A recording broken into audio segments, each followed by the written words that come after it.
Callas, whose passion, whose bel canto, whose triumphs and traumas on and off the stage have transfixed legions of devoted followers for a generation. Maria Callas is making a comeback. The New York-born Greek prima donna hadn't sung in public for 8 years when she began her world comeback tour in Germany 3 months ago. Since then, in Madrid, in Paris, and London, she has enchanted audiences, though the critics have been less than kind.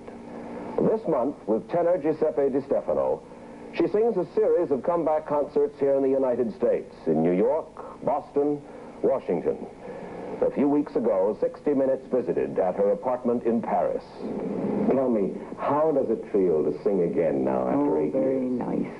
I wish I was what I was 20 years ago, but nobody is what he was 20 years ago. What aren't you today that you were 20 years ago? The acrobats and the top notes as they used to be, and, you know, the fireworks that a young person has. But on the other hand, you have acquired other qualities. And those other qualities are? They're appreciated by the public. The interpretation even more, the personality, it appears, has gained more, and yes. Why kick that? That's correct. The voice should be a consequence of what you happen to do on stage. In other words, instead of speaking, you're singing. So the voice should be a weapon, a better way of speaking, but you should not be a servant to the voice. The voice should serve the person that you are on stage.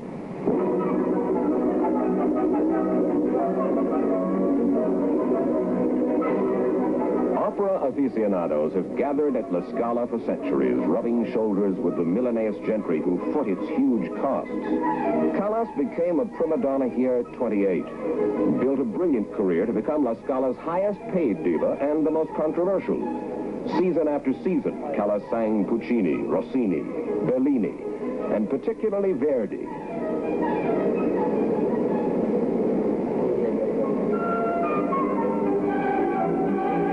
Always the businesswoman, she refused to let us film her singing unless we paid her an exorbitant amount.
Madame Callas last heard bravos in any opera house in July of 1965.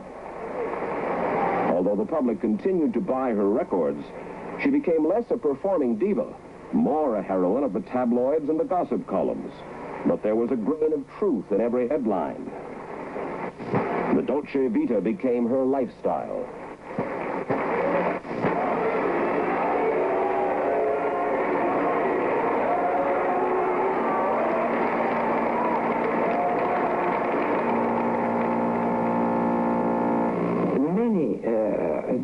Newspaper man has put into my mouth what I have not said. And that is the only unhappy part of being famous, because the rest is very nice. I confess that I'm very happy with my situation. Sometimes it's non-privacy, but This is not a normal life that one says you don't like. It's marvelous. The public gives you respect and love, so goodness, I mean. But they have put into my mouth things that I really have never said. You know, you talk about misquotation, Madame Callas. One of the most famous of the quotations, and I suppose it's a misquotation, or maybe not. No, I have the courage to tell you if it's not. All right, all right. And that has to do with your mother. You said, Mother can go to work, she is young enough. No, I've never said that. You did not say that. No. That was Time magazine, a certain De Carvalho, who wanted to be very smart. So he had to create, probably, a story, a sensational story.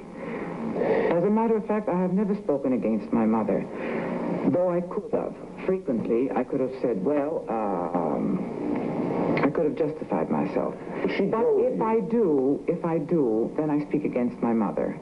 So it's not for the public that I don't want to speak against my mother. It's for my own sake. I want to be in peace with myself. My mother has a right to say anything she wants, pro or against me. To cut her off completely, though. I'm just saying you did not want to see her. Because at a certain moment, she used blackmail, unfortunately. And I don't like blackmail by anybody. How do you mean blackmail? Well, I mean, she says, you either give me this and that, otherwise I'll plaster you against all the newspapers, and that she did. But I cannot give in to... Let me give you a year, 1958, which seems to have been a watershed year for Callas. In that year, you walked out in Rome. I was sick. I won the lawsuit, remember? Yes, you did. But you walked out in Rome. You got into a fight with Giringeli. No, there was no fight with the Giringeli. Well, that was my husband's. I see. Unfortunately. All right. In any case, you were barred from La Scala that year. Then came Bing, a fight, and you were barred from Metropolitan. Many people have fought with Bing. Then yes, we're very good friends. I know. Then you broke up with your husband, and you took up Thank heavens I did. And you took up with Onassis. All of What's wrong with that? Not at all, but and you say, where is all the drama? 1958 alone had enough drama for a lifetime. Well, I find that very interesting. There's no drama. Excuse me, lousy performances. Madame Callas was dramatically fired from New York's Metropolitan Opera with a telegram. Former Met director Sir Rudolph Bing explains. There came the point where I had to decide, now is Madame Callas running the Met or am I running the Met? And at that time, I was still running the Met and said so, and canceled our agreement. So you really did fire Maria Callas from the Metropolitan? If you want to use that ugly word, that is so, yes. I don't think Maria Callas isn't fired. Maria Callas is severed to the relationship. Barred from the Met and at odds with other American companies, Callas went back to Europe. She toured the continent in triumph, usually directed by Franco Zeffirelli. She always manages to make such a different combination than the other singers do. She does a blend, which is unique of Callas. All the singers might have better voice or might have better looks. No one acts better than she does. That's already a unique thing she has. But the combination of these three elements put together make Callas a unique experience for any. And you are so overwhelmed, so bewitched by what she offers to you. A great dramatic experience through music, through singing. Obviously, you've had a great success in your professional life. Your private life has not perhaps been as successful. No? No. No. Why? Well, why? Probably I became a bit too famous for my own good. And while maybe also I put men on a pedestal. I thought my husband was better than what I thought he was. Fame also goes to the head of the people near you, not to your own self. Oddly enough. So fame went to his head.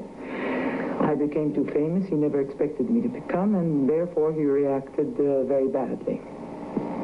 And then with Mr. Onassis? And then with Mr. Onassis, we had a wonderful life. I don't regret every bit of it. I do regret when I stopped singing. But on the other hand, as I say, I've had a wonderful man.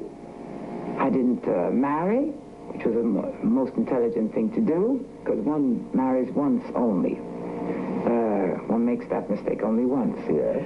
There was one thing I can indulge in that.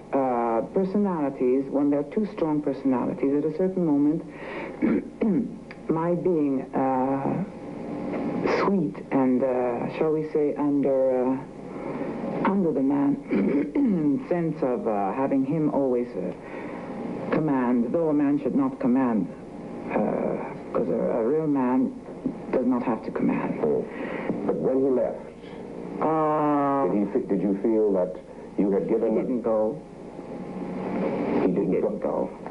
We had just decided that that I would resume my own life. That is the real truth. Were you happy to see him marry Jacqueline Kennedy? I was happy to see... I would be happy to see him happy under any circumstances. And if he's happy with Jackie, I'm more than happy for him. On my life, you can't say I was disorderly in my life. I had a husband, then I had a lover, and that's that. So, generally... Wait just a second. You had a husband. And I had a lover. And you had a lover. And that's that. You mean no more? Well, no, now I'm singing. Well, now, wait. No. You're 50 years old. Now you're asking personal questions. Well, no, are you saying that for the future, you've had your husband, you've had your lover? There are not very many men that can be near me. Why? It's a sort of it could be a handicap to be famous. You mean you're a man-eater? No. But near you, very many interested people can be there. And I have a very active mind, and I might frighten real men away, too. I'm a strong personality. I pride myself on being a strong character with her weak points, thank heavens, but I have a strong character. I'm not just any temperamental diva that puts up a tantrum. And it has nothing to do with the fact that you're difficult. It is mostly because you're a personality. I think I'm not very difficult. I think that when you say no to somebody who wants you to say yes, then you become difficult. Now, a woman has to learn to say no. Otherwise, she won't be a lady. She's not a lady. Have you said no enough, Madame Callas? Oh, never enough. But not bad. Have you said yes enough?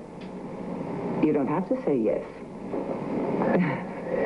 On the occasion of this comeback tour of yours, one critic in Germany wrote that the world tour might turn out to be a grandiose finale, or it could turn out to be an artistic tragedy. So far, it hasn't been a tragedy. And you don't... I belong to the category, the difference between the ancient Greeks and me is that I don't cry on tragedies until they happen.